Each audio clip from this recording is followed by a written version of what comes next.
안녕하십니까, 창업사령관입니다. 이번 영상은 오랜만에 관계부처 합동사업이 공고가 되었네요. 산업통상자원부, 환경부, 그리고 중소벤처기업부에서 탄소중립 사업화 지원 사업을 개별적으로 공고를 했습니다. 그래서 어떤 정부 예산을 이렇게 중복을 피하기 위해서 똑같은 탄소중립이라는 어떤 아이템을 산업부, 환경부, 중기부에서 다 갖고 있거든요. 그래서 그렇다 보니 이런 관계부처 합동사업으로 공고가 안 된다면 어떤 문제가 생기겠습니까?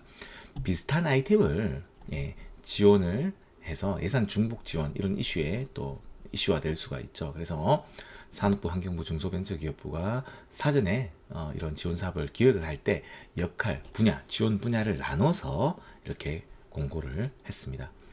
관계부처 합동으로 공고가 되었는데요. 세부 내용을 한번 살펴보도록 하겠습니다. 우선 통합공고문에 이렇게 지원금 규모가 나왔네요. 산업부 같은 경우는 컨소시엄당 최대 6억 원까지 지원을 하고, 환경부는 기업 단독으로만 신청 가능합니다. 산업부는 컨소시엄 최소 3개의 그 기업들이 컨소시엄을 이루어서 신청을 해야 되고요. 환경부와 중기부는 기업 단독으로 신청을 합니다. 환경부는 1년에 7억 원까지, 중기부는 사업화 쪽은 2억 원, 실증 적은 6억 원을 지원을 합니다. 사업 기간은 최대 3년까지고요. 중기부는 단년 사업으로 진행을 하네요. 산업부, 환경부는 이제 3년짜리 사업으로 진행을 할 예정입니다. 일단 접수 마감이 2월 20일인데요. 2월 21일인데 접수처는 산업부 사업 같은 경우는 출연연이죠. 한국생산기술연구원 생기연이라고 부릅니다. 국가청정생산지원센터에서 접수를 받습니다. 환경부는 환경부의 전담기관이 있죠. 환경산업기술원에서 접수를 받고요. 중기부는 중소벤처기업진흥공단 중진공에서 접수를 받습니다. 개별 공고문 확인해 보겠습니다. 우선 산업부 사업인데요. 산업부 사업은 컨소시엄 3개 이상의 기업이 참여가 필수입니다. 중소 중견 기업을 주관으로 해야 되고, 대기업은 참여 기관으로 들어올 수가 있습니다. 주관이 아닌. 그리고 대기업은 현물 참여는 가능하다고 하네요. 대학이나 연구기관들은 비영리기관은 참여 불가입니다. 지원 분야는 에코디자인, 제자원화, 융복합 모델이네요. 에코디자인은 제품이나 서비스를 어떤 설계 단계에서 환경에 미치는 영향을 최소화하고 자원의 효율성을 극대화하는 그런 사업 모델에 대해서 지원을 합니다.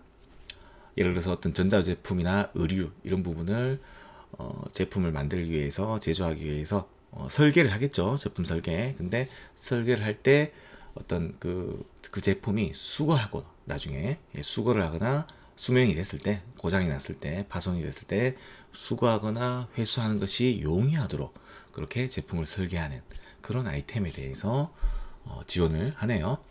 재자원화는 사용 후 배터리 재자원화 많이 하죠, 요즘. 그리고 섬유, 옷들, 버려진 옷들 많은데 다 수거를 해서 재활용하려고 하지 않습니까? 마찬가지로 플라스틱, 페트병들도 재활용을 하죠. 이런 재활용 관련된 아이템들을 지원을 하고요.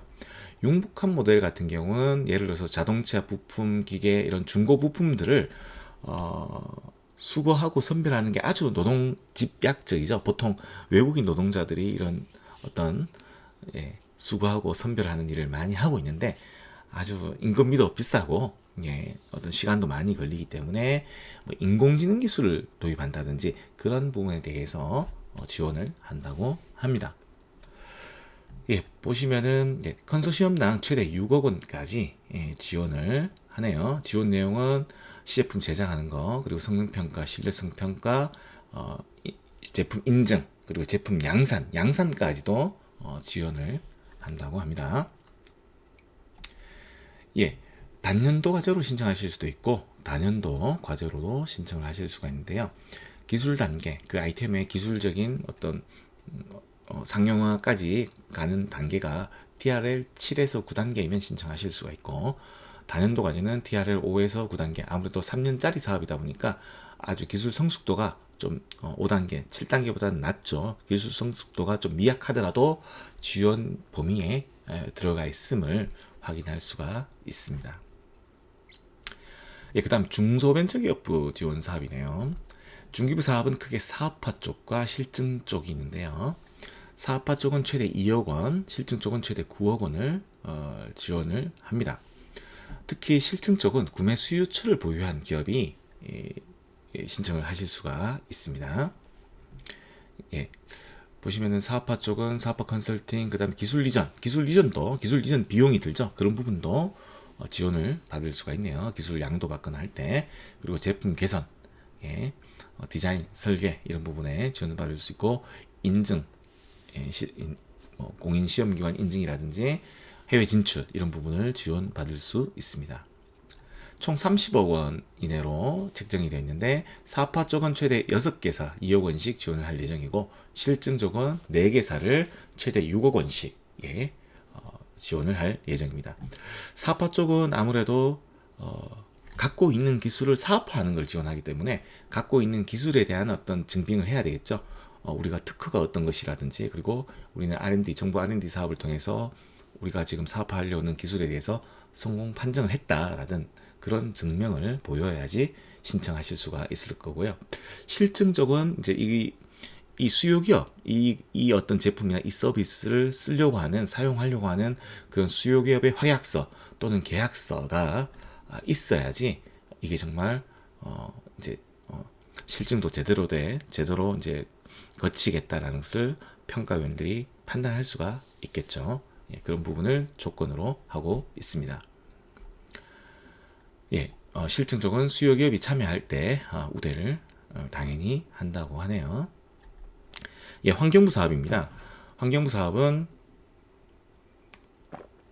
4개사를 뽑고 1년에 최대 7억 원씩 최대 3년 동안 지원을 한다고 하고요. 환경부 사업은 요즘 에코 스타트업 지원 사업에서도 환경산업과 녹색산업 쪽에 영위하는 그런 중소기업을 지원했었지 않습니까? 마찬가지로 환경부 사업의 기업 지원 사업의 크게 이슈는 환경산업, 키워드가 녹색산업이죠. 이 분야의 아이템 가지고 있는 분들은 환경부 쪽에 지원 사업들 계속 노려볼 수가 있습니다.